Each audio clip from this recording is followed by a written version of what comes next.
Welcome to the Trueface podcast. My name is Robbie Engel, and I'll be your guide as we have conversations about what we can learn from what's going on in our lives.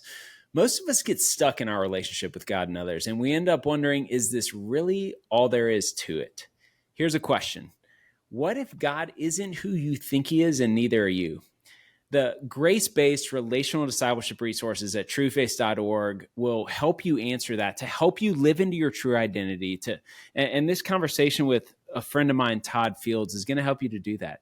So whether you're watching this on YouTube or wherever you get your podcast, please remember to subscribe and share and grow and join the growing tribe of Jesus followers by going to trueface.org.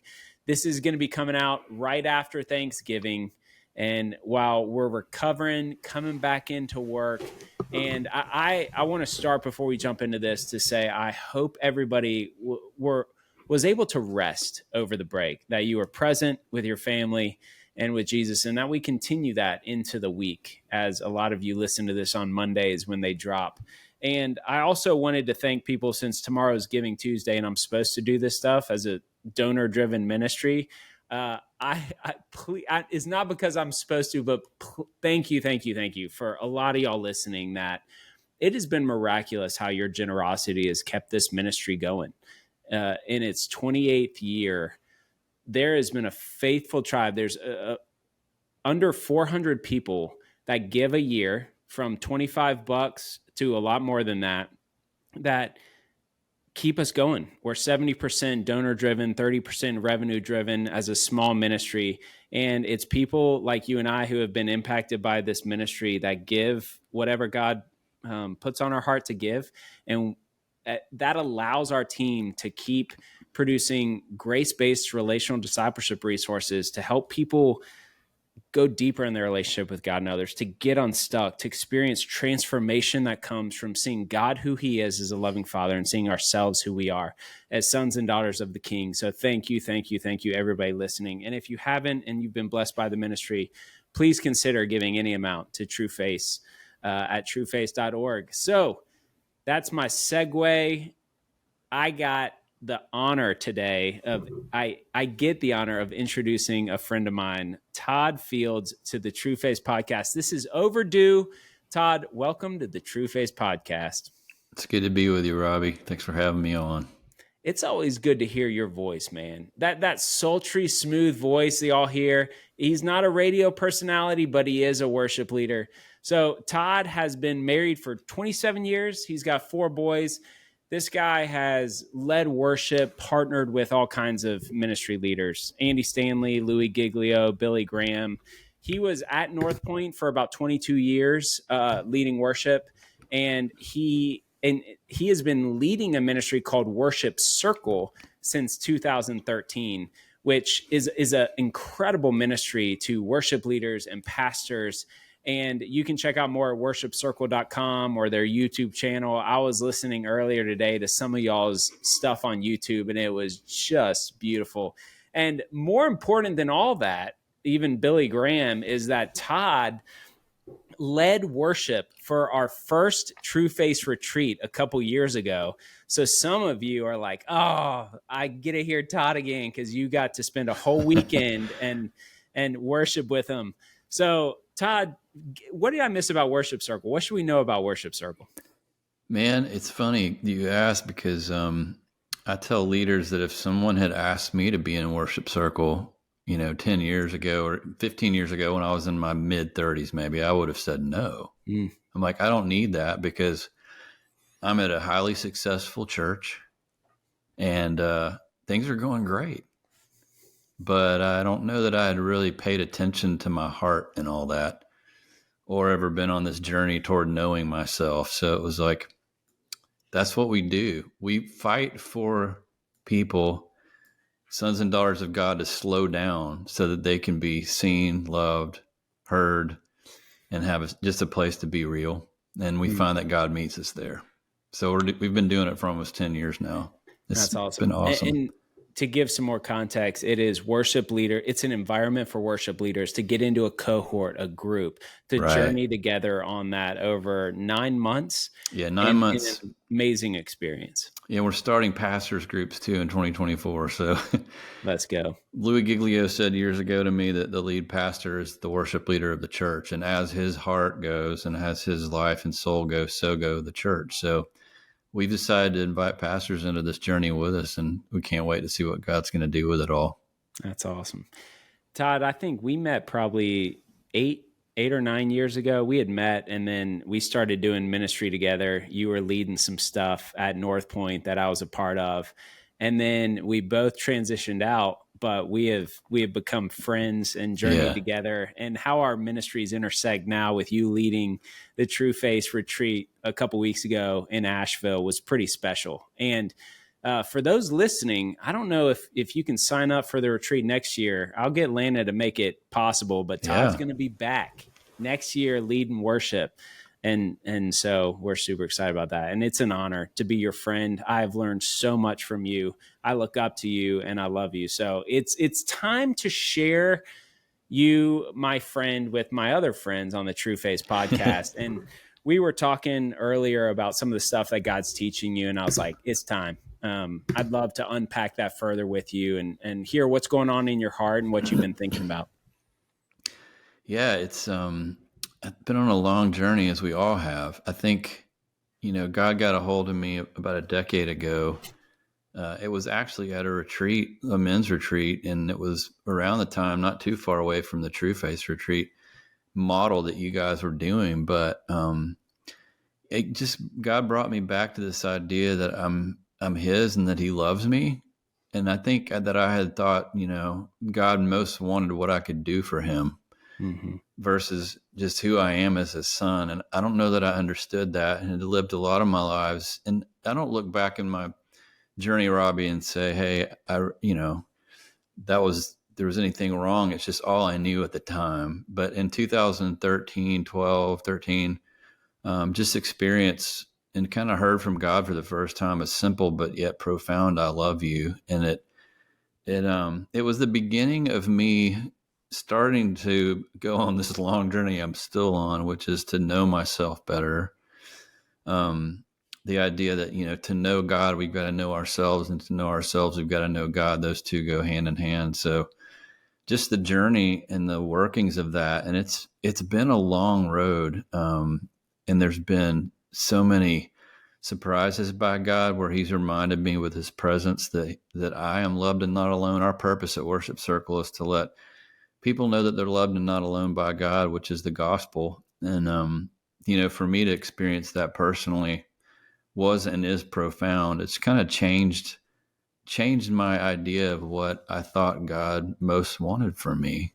You and I have a mutual friend, Michael Cusick, and I heard him say this on a podcast years ago. He said that the goal of the Christian life is to be loved by God. And I was like, when I first heard it, I was like, we normally don't hear that. We normally hear, follow, trust, obey, which is that. But this idea that God loves us and to rest in His love, to abide in His life, in His grace, and to operate daily in the mystery of what it would look like to follow Him on this journey of what He's doing with each of our lives and stories is really the journey we've been on as a ministry. And a lot of it's come out of just the ups and downs, the tears, the of me discovering in my journey that through the mountaintop times or the valley times, He's not leaving.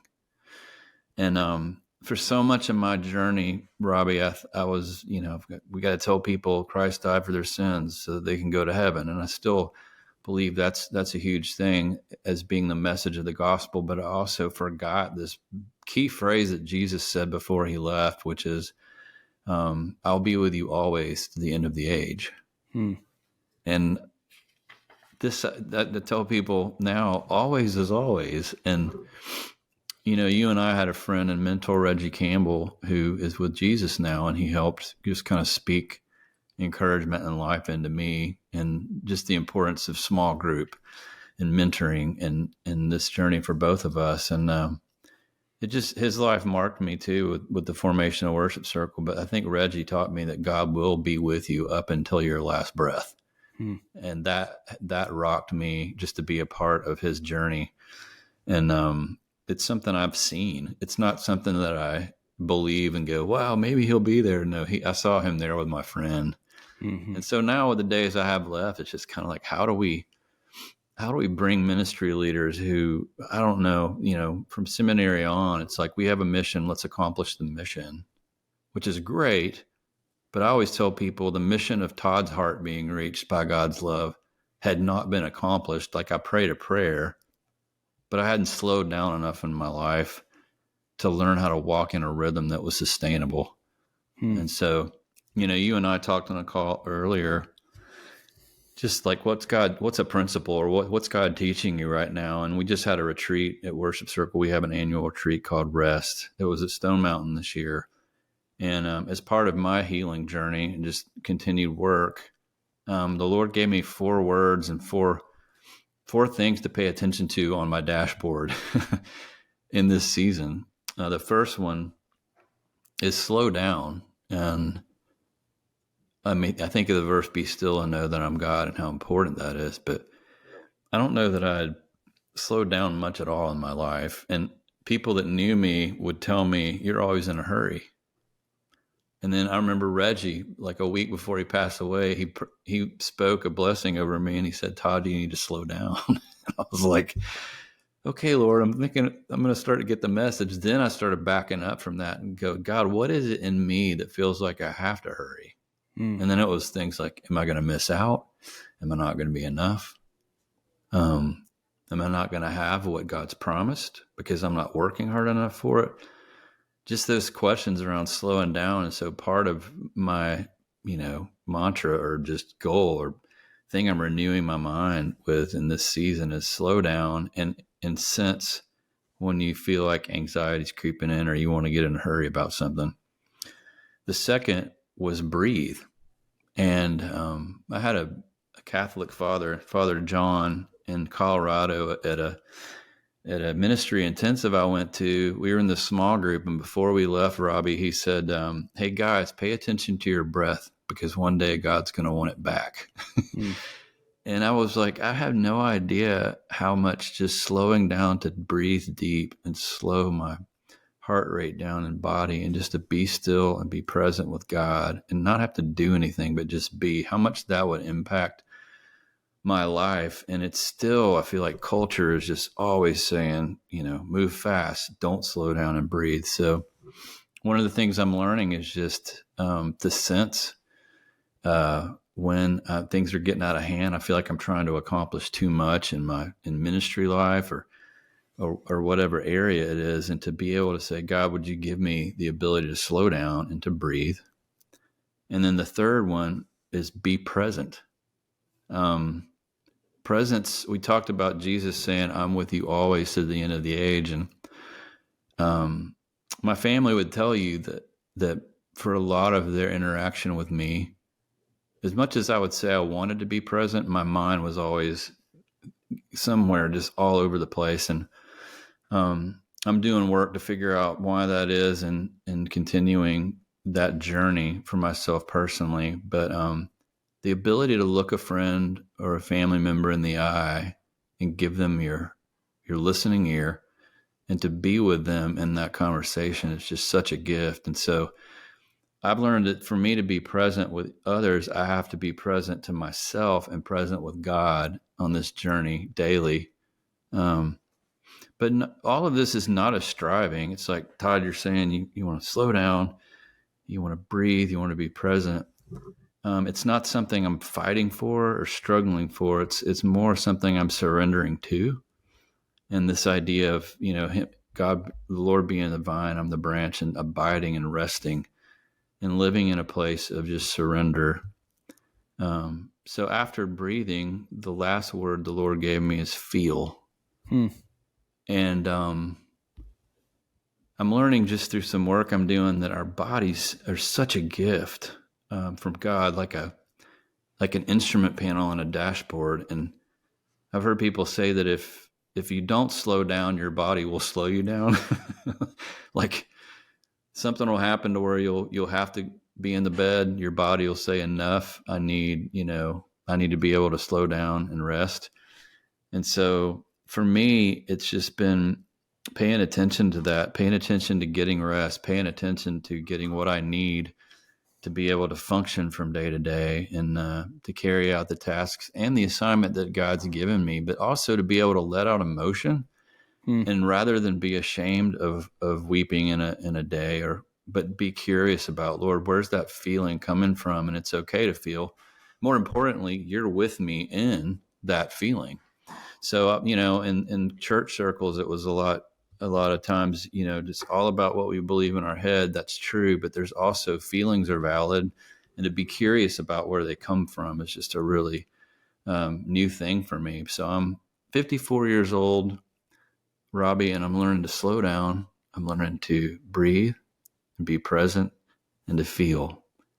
And those four things have become, part of what God used at our retreat to share with other leaders to pay attention to. And as we enter our 2024 year, we believe, we've prayed about it, that those are some themes we're going to hit on with our leaders. Because I can say them on this podcast and kind of fly by, but each one of those we could camp out on. Oh yeah. So, what are you seeing? I mean, these seem to be in two clumps to me. Slow down and breathe. Yeah. Slow down is a posture of mindfulness, like of trust, of which breathing is a gift, a tool to help connect to a slow down posture. And then we want to have the posture of being present, and feelings are a gift of feelings exist in the moment. And being curious about those helps us be present and more fully present with others. So I am not good at these things. As a high drive, high achiever with 8 little kids leading a ministry, I'm like, man, and I, that Dallas Willard quote, somebody asked him, what's the key to godliness? And he said, to ruthlessly eradicate hurry from your life. And I'm like, no, Dallas's wisdom in something I don't do well, or yes, there's some insight here for me to lean into. So, and by the way, I've got a lot of questions to unpack these, but I thought it was beautiful, and it stood out to me how before jumping into these 4, you talked about the transformation that happened in your faith journey around 2013, which shifted. Counselors would say it's a second order change. It's a principal paradigm shift from earning into receiving, from doing more to receiving from love. And you said that quote, the goal of the Christian life is to be loved by God, which is a posture of receiving, different than earning, striving. And as a successful Christian, you were being celebrated for and, on the track to earning and striving. But I think that awakening builds a foundation for you to talk about these 4 things. Do you think that comes first before you can get into really wanting to be present, to feel, to slow down, to breathe? Do you have to trust God with the outcomes before you can do this, really? I think we need to encounter him. And I think it's not that he's busy. We are. Yeah. And I don't think he's going, man, I'm playing hide and seek from you, and good luck. I hope you find me today. Yeah.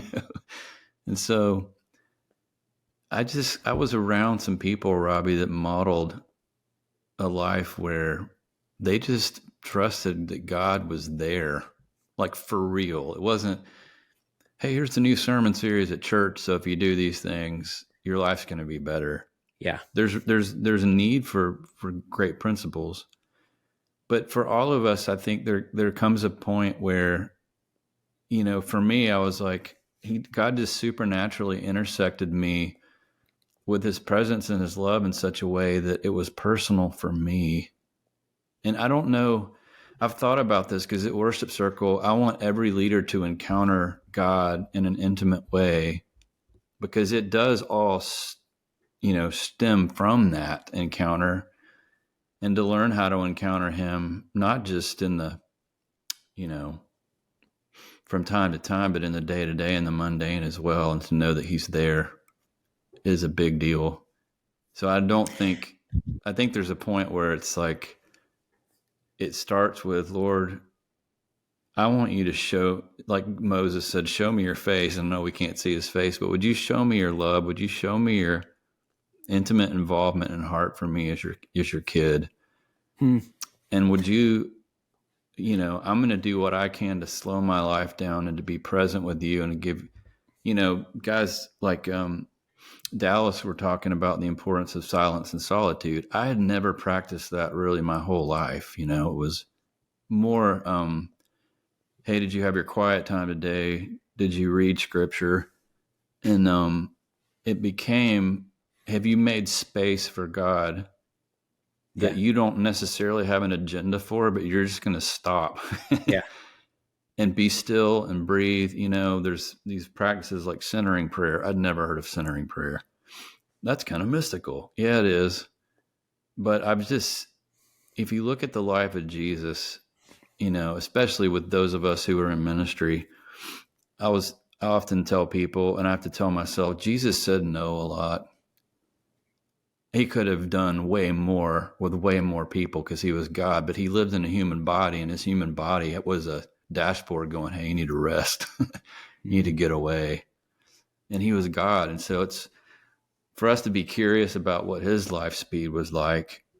And, principles like Tim Elmore, who says for maximum kingdom impact, do, spend more time with fewer people. And I would hear that, or Reggie would say it, and I'd be, that does not make sense at all. Yeah. Because I'm all about the numbers, man, Oh, yeah.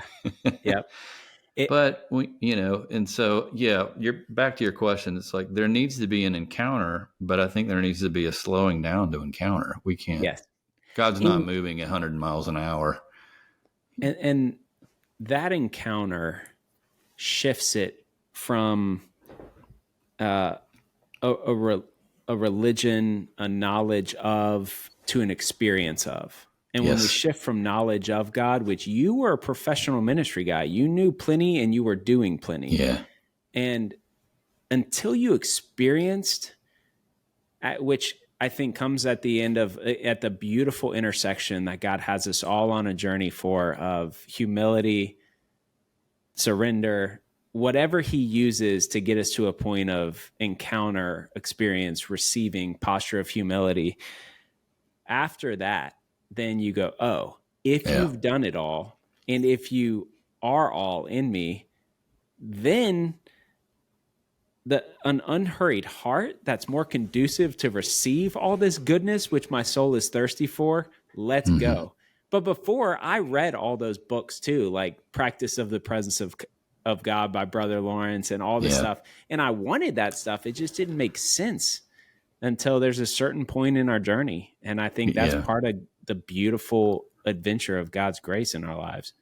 Yeah, it's, I'll tell this story, bringing up my wife, Carrie.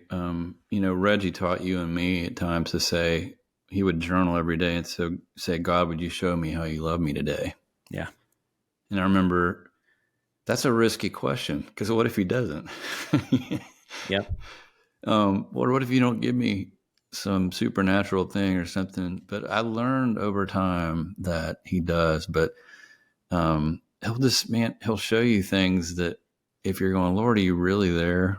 And just, you have your antenna up, he'll show you. But not a few years back, my wife Carrie asked that question through a prayer one morning, and walked in the bathroom, and I've still got it. I could bring it out here on video, but God gave her this heart leaf, and it's not just any heart leaf. I mean, I've seen heart leaves. This one is the most perfect heart leaf I've ever seen.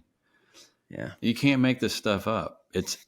He gave it to her. And so we use that in worship circle as kind of the reminder that God loves you, like he's there. And if we're not in a hurry and we ask, and I think he longs to speak to us, and he longs to show us how he loves us in ways that are unique to us. It could be through nature. It could be through his word. I will say, my friend Larry, who's really one of the guys that mentored me in the idea of being still and hearing from God. If you'd have told me years ago that God, you can hear from God, I would say, well, of course, it's only through Scripture. And I believe that nothing he brings into your mind that's of him will ever go against Scripture. It's always going to align with it. Yep. But there's also this element of you have the ability to slow down enough and to be still enough and to say, Lord, I don't even know if this is real, but would you speak to me? Would you show me?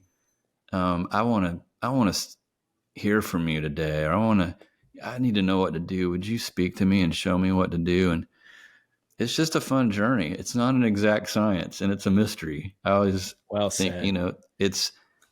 it's just when, Jesus said, Peter, get out of the boat. It's just keep your eyes on him. Yep. Don't know how he's going to get you to walk on the water from day to day, but keep your eyes on him, not as an act of striving, but, Lord, I got nothing else but you each day, but you are everything. Yep. So The help me to accomplish what I can that you called me to do, but at the same time, take some deep breaths, slow down, and be present to your presence in all things, Yep. I was Jamie Winship talks about hearing from God through, in a listening posture of focusing, Right. Fixing our eyes on Jesus and going and asking him questions. And then in a posture of receptivity, which really is just silence, to trust that free flowing thoughts that come immediately after the prayer or the question to God.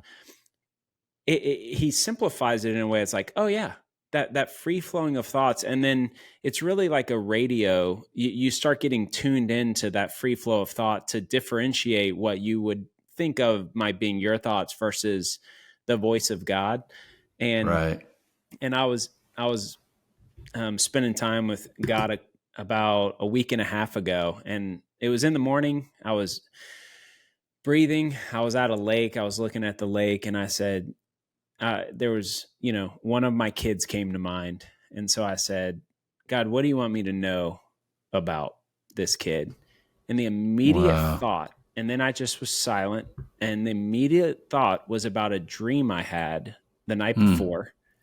And that was connected to a statement somebody said the day before.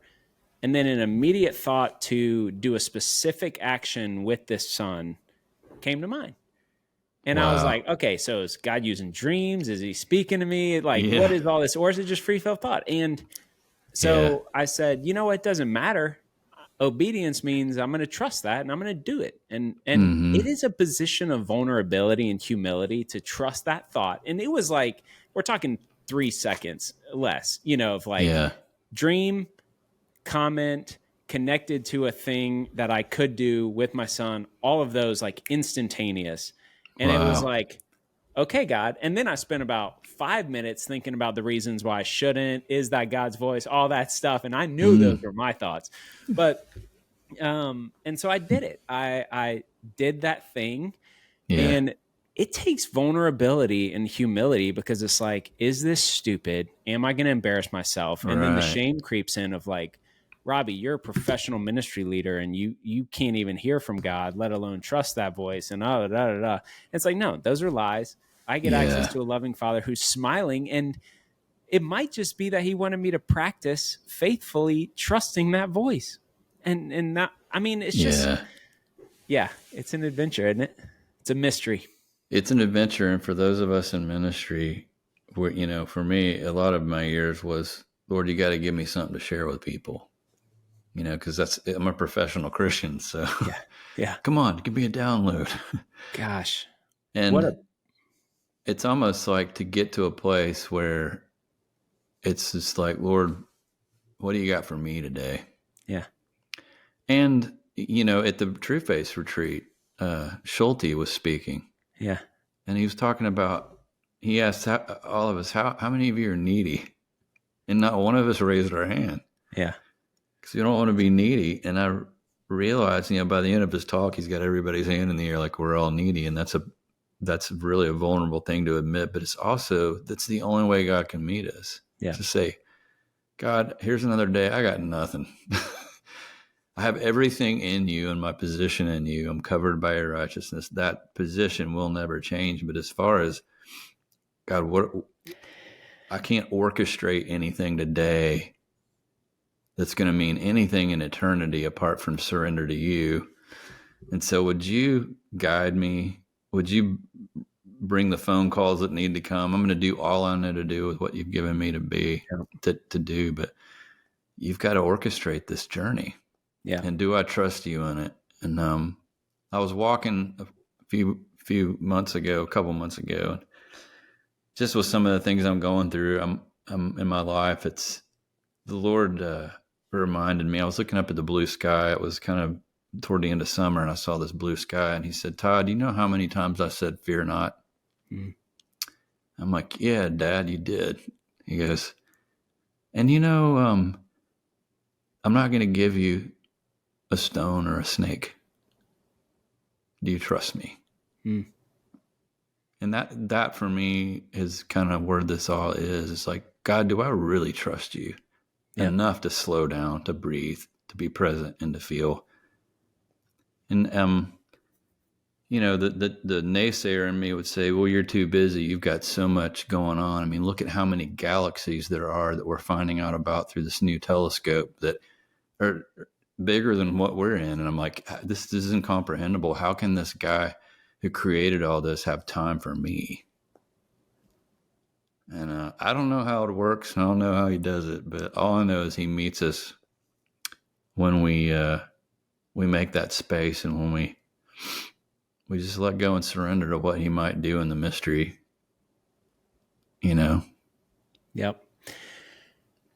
Man, praise God. This is that mystery of the journey of learning to trust more deeply. And I think even your story of like, we get like that, you had a second order paradigm shift of grace and how he loves you. And it's a daily journey of reminding of those truths. And these tools are just spiritual rhythms and practices to help you remember these truths that and that we need to be reminded of every day. So practically, since I might get some coaching from you as I've got some opportunities for improvement in these areas, what's something in the slowing down? I'll go through 4 of these and ask a question or 2 about each. What is something that's helped you slow down practically? A couple of things. Just I'll set aside some time in the morning just to be still and quiet. There's exercise called centering prayer. Some days I do that. Some days I don't. I've been walking about every day just to be outside and get into that rhythm and just go, Lord, I'm going to go on a walk. You're with me. And the other thing is just paying attention to my body.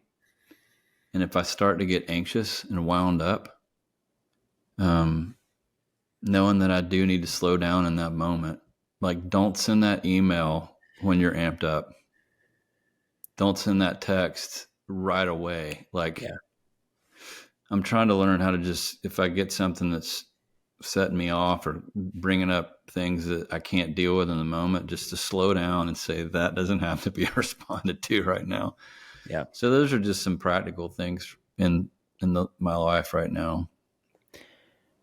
What about your breath? What's something practically to be more mindful of your breath? There's an app, a Breathe app that my friend Tom shares with me that, if I find myself getting worked up, I can open this app and I can do this exercise where I'm breathing in deep for a couple minutes and out, and that's helpful. But more than that, Robbie, I was telling the worship leaders at the Rest Retreat this October that if we'll allow ourselves to really breathe deep, especially if you're outside, I just get these memory triggers. Like this fall when we were up at the Ridgecrest with you guys, I'm breathing in this fall air with my nose and then breathing out my mouth. And my instant thought is, God, I've experienced that before.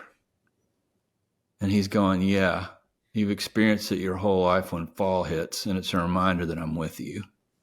And that smell and those endorphins that come in when you're breathing as the leaves are changing and the crisp air is starting to come, it's a reminder that he's always been there. I think at the end of the day, it's going to be that, the breath, wow, that reminds me of those. I was driving through Alpharetta the other day and I smelled hamburgers cooking. And I was like, Lord, I love that smell. He's like, yeah, you remember the cookouts when you were a kid? Yeah. That was me. It's all been me, Todd. Yeah, that's awesome. Every good and perfect gift, from the hot dogs to the hamburgers, to the walks, to the changing of seasons, to the music you heard on the radio as a kid. I've always been there. So that's a reminder to breathe, Mm. So in being present, you mentioned in order to be present with others, we have to be present with God and with ourselves. The interconnectivity of God, self, and others to really be present. And unpack that for me. It's just what's happened for me, and as I've slowed down and been intentional about just saying, Lord, would you remind me you're with me now? And I just do that work of trying to slow down my nervous system and the whole deal, and pay attention to what I need and to care for myself. The more, I used to think it was needy to care for yourself, but I find the more I care for myself, the more able I am to care for others. Really, I can play the game and say, man, I'm making 20 phone calls today and I knocked it out. Or I can be with a brother at a lunch or a coffee and lean in and just wait, spend all my energy locking into everything. And I'll be exhausted. But that moment was worth it,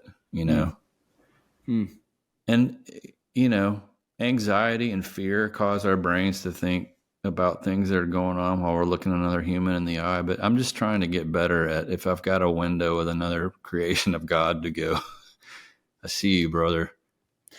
I'm here. And I'm here and I see you because God's seeing me. Yeah.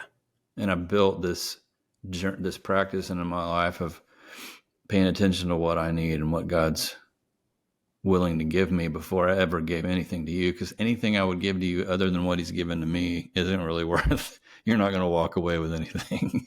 Yeah. Yeah. That, us being able to really only transfer what we've experienced and know is so hard. It's like, yeah. And parenting, I can, I want my kid, like, I can learn all the tips and tricks of parenting, but if I don't have a marriage that my kids just see as beautiful and sacrificial, tips and tricks only go so far. And even as a counselor, trained as a counselor, there's tips and tricks to be present, care for people, but there's a ceiling of being present in a way that they are seen and soothed and experience love, which is the catalyst of transformation with others. That if I'm not experiencing that with God, I'm only left with tips and tricks, which comes up wanting from what they're really longing for and what I'm longing for in intimacy and attachment and connection with them. Yeah.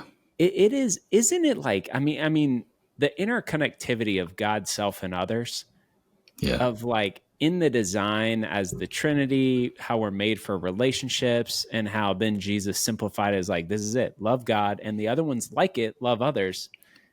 It's like, talk about like elegant simplicity, like the depth of that.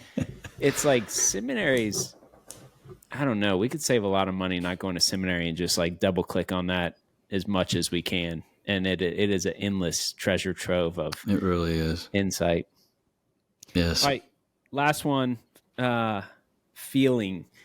I love how you said that was an instrument panel to indicate feelings of which those help you be present and show you how you're not present. I'm assuming. Is that right?